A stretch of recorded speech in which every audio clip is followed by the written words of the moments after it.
सारा शुक्रिया अदा करना क्योंकि इतने बड़ा जोर लगता है।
इन्हां तेरिया मल्लां उत्ते होर किसे आ बैना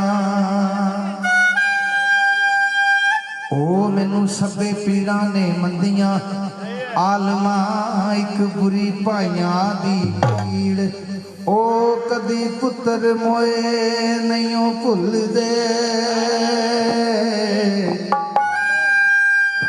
भावें हो के मरण फकीर खादा ताम नहीं रचदा पर ठलिया नहीं रहिंदा तीर ओ कानू भैणा ने जिउंदियां मिर्जिया होए ओ विछड़ जान जिन्ना दे वीर कानू भैणा जिउंदियां विछड़ जान जिन्ना दे वीर। काबिले गौर बोलने ओ तू सो जाना यकीन नहीं तू दिल विच रख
यार जो स्वाद है तो ताड़ियां मार छड़ो रात बार करके।